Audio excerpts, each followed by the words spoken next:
ನಮ್ಮ ನಾಡಿನ ಅತ್ಯಂತ ವೈರಾಗ್ಯದ ನಿಧಿಯಾಗಿರುವಂತಹ ಅಕ್ಕ ಮಾದೇವಿ ಒಂದು ಕಡೆ ಹೇಳ್ಕೊಂತ ಬರ್ತಾಳೆ.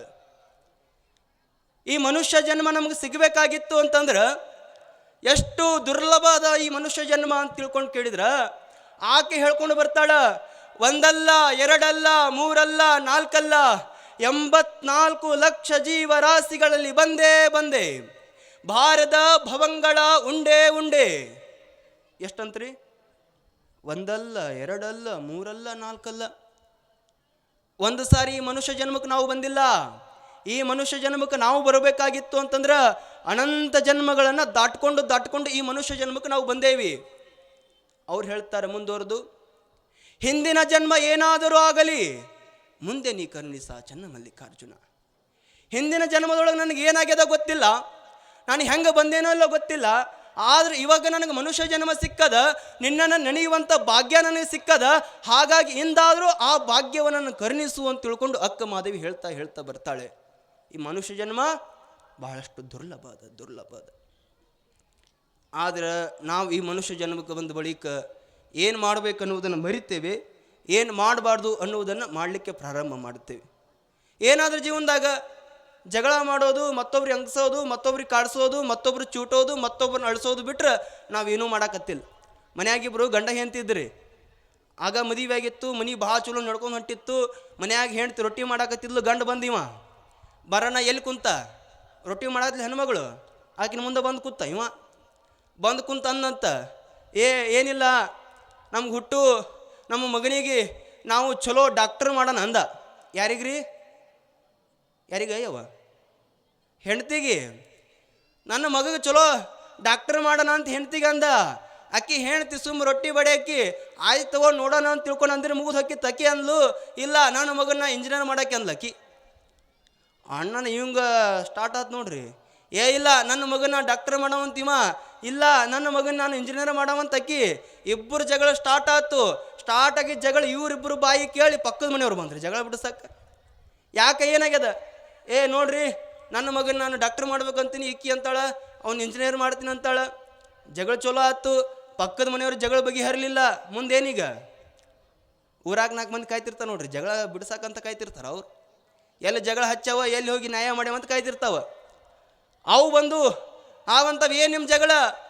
ಇಲ್ಲ ನನ್ನ ಮಗನ ನಾನು ಡಾಕ್ಟರ್ ಮಾಡ್ಬೇಕಂತ ಮಾಡೀನಿ, ಇಕ್ಕಿ ಅಂತಾಳ, ನನ್ನ ಮಗನ ಇಂಜಿನಿಯರ್ ಮಾಡ್ಬೇಕಂತಾಳ. ಅಲ್ಲಿ ಜಗಳ ಬಗೆಹರಲಿಲ್ಲ. ಮುಂದೇನ್ರೀ? ಈಗ ಹುಬ್ಬಳ್ಳಿಗೆ ಸೀದಾ ಕೋರ್ಟಿಗೆ ಹೋದವ್ರಿ ಅಡು ಇವು ಏನಂತ, ಇಲ್ರಿ ನನ್ನ ಮಗನ ನಾನು ದುಡಿತೀನಿ, ನಾ ಕಷ್ಟಪಟ್ಟು ನನ್ನ ಮಗನ ಡಾಕ್ಟರ್ ಮಾಡ್ಬೇಕತ್ ನಾನಂದ್ರೆ ಈಕಿ ಮನೆ ಹಾಕುಂತ ವಿಚಾರ ಮಾಡ್ತಾಳೆ, ನನ್ನ ಮಗನ ಇಂಜಿನಿಯರ್ ಮಾಡ್ಬೇಕಂತ ವಿಚಾರ ಮಾಡಕತ್ತಾಳ. ಆಕಿ ಅಂದ್ಲು, ಸರ ಸ್ವಾಮಿಗಳ ಇಷ್ಟು ವಿಚಾರ ಮಾಡ್ರಿ, ನನ್ನ ಮಗನ ಹಡ್ಯಾಕಿ ನಾನು, ಬೆಳ್ಸಕ್ಕಿ ನಾನು, ಎದಿ ಹಾಲು ಕುಡ್ಸಕ್ಕಿ ನಾನು, ಶಾಲೆಗೆ ಹೋಗ್ಬೇಕಾರೆ ಬಟ್ಟೆ ಹಾಕಿ ಟಿಫಿನ್ ಕಟ್ಟಾಕಿ ನಾನು, ನಾ ಹೇಳ್ದಂಗೆ ಆಗ್ಬೇಕು, ನನ್ನ ಮಗ ಇಂಜಿನಿಯರ್ ಆಗ್ಬೇಕು. ಜಗಳ ಬಗೆಹರಲಿಲ್ಲರಿ. ಹುಬ್ಬಳ್ಳಿ ಒಳಗೆ ಕೆಲಸ ಆಗಲಿಲ್ಲದು. ಎಲ್ಲಿಗೆ ಹೋದ್ರಿ ಇವರು? ದಿಲ್ಲಿಗೆ ಹೋದ್ರಿ ಇವರು. ಒಮ್ಮೆ ಹೋಗಿ ಅಲ್ಲಿ ಜಗಳ ಸ್ಟಾರ್ಟ್ ಆಯ್ತು. ಏನು ನಿಮ್ಮ ಜಗಳ? ಹಿಂಗಿಂಗ್ರಿ ಅಂತ ಇಬ್ಬರು ಜಗಳ ಹೇಳಿದರು. ಅವಾಗ ಜಡ್ದು ಶಾನೆ ಇದ್ನವ. ಅವೇನು ಕೇಳಿದ್ನಂತ, ಅಲ್ಲ ನೀ ಇಂಜಿನಿಯರ್ ಮಾಡ್ಬೇಕಂತ ಕರೆ, ನೀ ಡಾಕ್ಟರ್ ಮಾಡ್ಬೇಕಂತ ಕರೆ, ನಿನ್ನ ಮಗನ ಎಲ್ಲಿ ಅದನ್ನು ಕರಿ, ಅವನ ಕೇಳಿಬಿಡೋಣ ಅಂದವ. ಚಲೋ ಕೆಲಸ ಅಲ್ರಿ ಇದು. ನಿನ್ನ ಮಗನ ಎಲ್ಲಿ ಅದನ್ನು ಕರೆದು ಬಿಡು, ಅವನೇ ಕೇಳಿಬಿಡೋಣ ಅಂತ ತಿಳ್ಕೊಂಡು ಅಂದ್ಗಳೇ ಅವರಿಬ್ಬರು ಕೂಡ ಹೇಳ್ತಾರ, ಎಂಥ ಪಜಿತಿ ಅಂತಂದ್ರೆ ಅವ್ರು ಹೇಳ್ತಾರ, ಸ್ವಾಮಿಗಳ ನನಗಿನ್ನ ಮಕ್ಕಳಾಗಿಲ್ರಿ ಅಂದ್ರೆ ಅವರು ಮಕ್ಕಳಾಗಿಲ್ಲ ಅಂತ ಕೋರ್ಟ್ ಮಟ್ಟ ಜಗಳ ಒಯ್ದಾವ ಇವು. ಈ ಮನುಷ್ಯ ಜನ್ಮ ಕೇವಲ ಜಗಳ ಮಾಡಕ್ಕೆ ಬಂದಿಲ್ಲ. ರಾಮಕೃಷ್ಣ ಪರಮಹಂಸರು ಅಂತ ತಿಳ್ಕೊಂಡು ನಮ್ಮ ನಾಡಿನೊಳಗೆ ಆಗಿ ಹೋಗ್ತಾರೆ. ಅವರು ಒಂದು ಸಾರಿ ಹೀಗೆ ಕುತ್ಕೊಂಡಿದ್ರು. ಯಾರ್ಯಾರು ಬಂದು ಅವ್ರ ಹತ್ರ ಸಮಸ್ಯೆಗಳನ್ನು ತೆಗೆದುಕೊಂಡು ಬರ್ತಾರ, ಎಲ್ಲರ ಸಮಸ್ಯೆಯನ್ನು ನೀಗಿಸುವಂಥ ಕೆಲಸವನ್ನು ಅವ್ರು ಮಾಡ್ತಾ ಇದ್ರು. ಒಬ್ಬ ಬಂದ, ಚಲೋ ಬಟ್ಟೆ ಹಾಕ್ಕೊಂಡಿದ್ದ, ದೋತ್ರ ಹಾಕ್ಕೊಂಡು ಮೈ ಮ್ಯಾಗ ಚಲೋ ಪೈಜಾಮ್ ಹಾಕ್ಕೊಂಡು ಬಂದು ಕೇಳ್ತಾನ, ಸ್ವಾಮಿಗಳ ನೀವೆಲ್ಲರಿಗೂ ಭಾಳ ಥರ ವಿಚಾರಗಳನ್ನ ಹೇಳಿರಿ, ಆದ್ರೆ ನಂದೊಂದು ಪ್ರಶ್ನೆ ಅದ, ಆ ಪ್ರಶ್ನೆಗೆ ಉತ್ತರ ಹೇಳ್ಬೇಕಂದ. ಏನು ಕೇಳ್ಬೇಕು ಪ್ರಶ್ನೆ ಅವ? ಈ ಮನುಷ್ಯ ಜನ್ಮಕ್ಕೆ ನಾನು ಬಂದೇನಲ್ಲ, ಈ ಮನುಷ್ಯ ಜನ್ಮದ ನಿಜವಾದ ಅರ್ಥ ಏನು ಅಂತ ಕೇಳಿದ. ಕೇಳೋಣ ರಾಮಕೃಷ್ಣಗೆ ಎಷ್ಟು ಸಂತೋಷ ಆಗ್ತದೆ. ನನ್ನ ಜೀವನದೊಳಗೆ ಇಂಥ ಪ್ರಶ್ನೆಯನ್ನು ಯಾರೂ ಕೇಳಿಲ್ಲಪ್ಪ, ನೀ ಬಂದು ಕೇಳಿಲ್ಲ, ಖುಷಿ ಆಯಿತು ಅಂದ್ರೆ ಅವರು ಅಂದ್ಗಳು ಅವ್ರಂತಾರೆ, ಈ ಜೀವನದ ಅರ್ಥವನ್ನು ನಾನು ಹೇಳಬೇಕಾಗಿತ್ತು ಅಂದ್ರೆ ಕೇವಲ ಹೇಳಿ ನೀ ಕೇಳಿ ಹೋದ್ರೆ ಆಗೋದಿಲ್ಲ, ನೀನು ನಿಜವಾಗಲೂ ಅನುಭವಿಸ್ಬೇಕಾಗಿತ್ತು ಅಂದ್ರೆ ನಿನಗೊಂದು ಪ್ರಶ್ನೆ ಕೇಳ್ತೀನಿ, ನಾನು ನಿನಗೊಂದು ಉತ್ತರ ಹೇಳ್ತೀನಿ. ಏನು ಮಾಡಬೇಕು ನೀನಂದ್ರೆ ಹೊರಗಡೆ ಹೋಗು, ಈ ಪರಿಸರವನ್ನು ಕೇಳು, ನಿನಗೆ ಯಾರ್ಯಾರು ಸಿಗ್ತಾರೆ ಎಲ್ಲರನ್ನ ಕೇಳು, ಜೀವನ ಅಂದರೆ ಏನು ಅಂತ ಅದು ಗೊತ್ತಾಗ್ತದೆ ನನಗೆ ಬಂದು ಹೇಳು, ಅವಾಗ ನಿನ್ಗೆ ಉತ್ತರ ಹೇಳ್ತೀನಿ ಅಂದ. ಹಾದಿಮ ಸೀದಾ ಬಸ್ ಸ್ಟ್ಯಾಂಡ್ದಾಗ 4 ಮಂದಿ ಕೂತ್ಕೊಂಡಿದ್ರು. ಹೋಗಿ ಕೇಳ್ತಾನೆ, ಜೀವನ್ ಬೋಲೆ ತೋ ಕ್ಯಾ ಹೈ ಅಂದ. ಯಾರಿಗ್ರಿ? ಯಾರಿಗೆ ಯಾವ ಬಸ್ ಸ್ಟ್ಯಾಂಡ್ದಾಗ ಕುಂತಿದ್ರಲ್ಲ 4 ಮಂದಿ, ಇವು ಬಸ್ ಸ್ಟ್ಯಾಂಡ್ ಕೆಲಸ ಇಲ್ಲಾರ್ಗ ಬಸ್ ಸ್ಟ್ಯಾಂಡ್ದಾಗ ಕುಂದಿರ್ತಾವ. ಕೇಳ್ತಾನೆ ಹೋಗಿ, ಜೀವನ ಅಂದರೆ ಏನು ಅಂತ ಕೇಳಿದ. ಅವಾಗ ಅವ್ರಂದ್ರು, ಏನದು ಜೀವನ ಅಂತಂದ್ರೆ ಊ ಮಾ ಹೇ, ಉಣ್ಣೋದು ತಿನ್ನೋದು ಮಕ್ಕಳೋದು ಅಂದ್ಗಳೇವ ಅಂದ. ಇದು ಯಾಕೋ ಸರಿಯಲ್ಲ ಅಂದ, ಜೀವನದ ಅರ್ಥ ಇದು ಅಲ್ಲ, ಬೇರೆ ಏನೋ ಅದು ಅಂದ. ಹೀಗೆ ನಡ್ಕೊಂಡು ಹೊಂಟಿದ್ದ. ನಡ್ಕೊಂಡು ಹೋಗುವಾಗ ಅಲ್ಲೊಂದು ನದಿ ಹರಿತಾ ಇತ್ತಂತೆ. ನದಿಗೆ ಕೇಳ್ತಾನ, ಏ ನದಿ, ನೀನು ಎಲ್ಲರಿಗೆ ನೀನು ಬೇಕಾಗಿ, ಹಾಗಾಗಿ ಜೀವನ ಅಂದರೆ ಏನು ಅಂತ ತಿಳ್ಕೊಂಡು ನದಿಗೆ ಕೇಳ್ತಾನ. ಅವಾಗ ನದಿ ಹೇಳ್ತದಂತ, ಮನುಷ್ಯ ನಿನ್ನ ಜೀವನದ ಬಗ್ಗೆ ನನಗೆ ಗೊತ್ತಿಲ್ಲ, ನಿನಗೆ ವೇದಗಳು ಗೊತ್ತಾದವ, ಶಾಸ್ತ್ರಗಳು ಗೊತ್ತಾದವ, ವಚನಶಾಸ್ತ್ರ ಗೊತ್ತದ, ಎಲ್ಲ ಗೊತ್ತದ, ನನಗೆ ಜೀವನ ಅಂದರೆ ನಿನ್ನಷ್ಟು ಶಾನೆ ಇಲ್ಲ, ನನಗೆ ನಿನ್ನ ಜೀವನದ ಬಗ್ಗೆ ಗೊತ್ತಿಲ್ಲ, ನನಗೆ ನನ್ನ ಜೀವನದ ಬಗ್ಗೆ ಗೊತ್ತೈತಂದ. ಅಂದುಗಳೇ ಅದು ಅಂತದ, ಹೇಳು ನನ್ನ ಜೀವನ ಬೇಡ, ನಿನ್ನ ಜೀವನದ ಬಗ್ಗೆ ಹೇಳು ಅಂದಾಗ ಸುಂದರವಾಗಿ ಆ ನದಿ ಹೇಳ್ತದಂತೆ, ಮನುಷ್ಯ ನನ್ನ ಜೀವನ ಏನು ಅಂತಂದ್ರೆ ಹೀಗೆ ಎಲ್ಲೋ ಬೀಳೋದು, ಎಲ್ಲೋ ಹುಟ್ಟೋದು, ಹುಟ್ಟಿ ಹರಿಯೋದು, ಯಾರು ಹಸಿಕೊಂಡು ಬರ್ತಾರ ಅವ್ರಿಗೆ ಒಂದು ತೊಟ್ಟು ನೀರು ಕೊಡೋದು, ಯಾರು ಬಾಯಾರಿಕೆ ಅಂತ ಬರ್ತಾರ ಅವ್ರಿಗೊಂದಿಷ್ಟು ನೀರು ಕೊಡೋದು, ನೀರು ಕೊಟ್ಟು ಯಾರ್ಯಾರು ಬಿಸಿಲಿನಿಂದ ತ್ರಾಸ ಪಟ್ಟುಕೊಂಡಿರ್ತಾರ ಅವ್ರಿಗೆ ಆನಂದವನ್ನು ಕೊಡೋದು ನನ್ನ ಜೀವನ ಅದ ಅಂತ ನದಿ ಹೇಳ್ತು. ಇವಂದ ಕರೆಕ್ಟ್ ಅದ ಅಂತ ತಿಳ್ಕೊಂಡು ಹೀಗೆ ಮುಂದೆ ಹೊಂಟಿದ್ದ. ಅಲ್ಲೊಂದು ಗಿಡ ಇತ್ತು ರೀ, ಗಿಡ ಇತ್ತು. ಯಾರು ಶಾನ್ಯರಂತ ನೀವು ಆಮ್ಯಾಗ ಹೇಳ್ಬೇಕು, ನನಗೆ ನೆನ್ಪಿಟ್ಕೊಳ್ಬೇಕೆಲ್ಲ ಇದನ್ನು. ಅಲ್ಲೊಂದು ಗಿಡ ಇತ್ತು. ಆ ಗಿಡಕ್ಕೆ ಕೇಳ್ತಾನ, ಏ ಗಿಡ ಮರ, ನನ್ನ ಗುರುಗಳು ಹೇಳ್ಯಾರ ಪರಿಸರಕ್ಕೆ ಹೋಗಿ ಜೀವನ ಅಂದ್ರೆ ಏನು ಅಂತ ತಿಳ್ಕೊಂಡು ಬಾ ಅಂತ ಹೇಳ್ಯಾರ, ಜೀವನ ಅಂದ್ರೆ ಏನು ಹೇಳ ಅಂತ ಗಿಡಕ್ಕೆ ಕೇಳಿದ.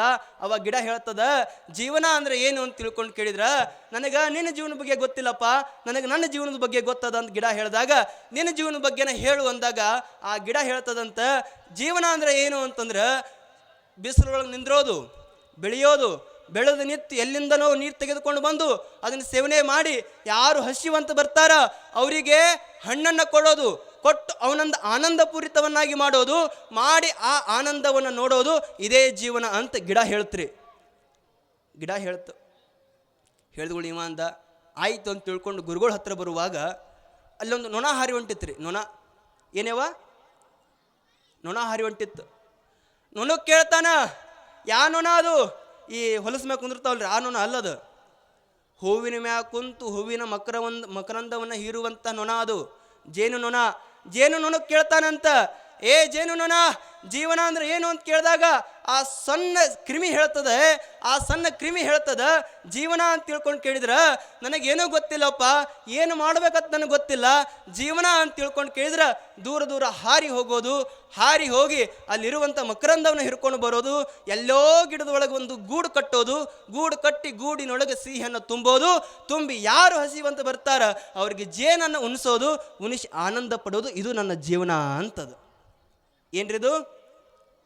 ನೊಣ. ಅಂದುಗಳೇ ಆ ವ್ಯಕ್ತಿ ಮತ್ತೆ ಗುರುಗಳ ಹತ್ರ ಬರ್ತಾನ, ಹೇಳ್ತಾನಂತ, ಗುರುಗಳ ನನಗೆ ಜೀವನ ಅಂದ್ರೆ ಅರ್ಥ ಆಯಿತು, ಎಲ್ಲರನ್ನ ಕೇಳ್ಕೊಂಡ ಬಂದೆ, ಜೀವನ ಅಂದ್ರೆ ಅರ್ಥ ಆಯಿತು, ನೀವೇನು ಹೇಳಬೇಡ್ರಿ ಅಂದ. ಅವಾಗ ಗುರುಗಳು ಅಂತಾರ, ನಾವು ಮನುಷ್ಯರಾಗಿರ್ತಕ್ಕಂಥವ್ರು ಪ್ರಕೃತಿಯಿಂದ ನೋಡಿ ಕಲಿಯೋದು ಭಾಳ ಅದ ತಮ್ಮ, ಭಾಳ ಅದ ಅಂದರು. ಏನ್ರಿ ಜೀವನ ಅಂದ್ರೆ ಏನ್ರಿ? ಈಗ ಹೇಳ್ರಿ ಏನ್ರಿ? ಅವ ಮತ್ತೊಬ್ಬರಿಗೆ ಆನಂದವನ್ನು ಕೊಡೋದು. ನೀವೆಲ್ಲ ಪ್ರವಚನ ಕೇಳಕತ್ತಿರಲ್ಲ, ಈಗ ಈ ಪ್ರವಚನದ ಸಾರ್ಥಕತೆ ಏನು?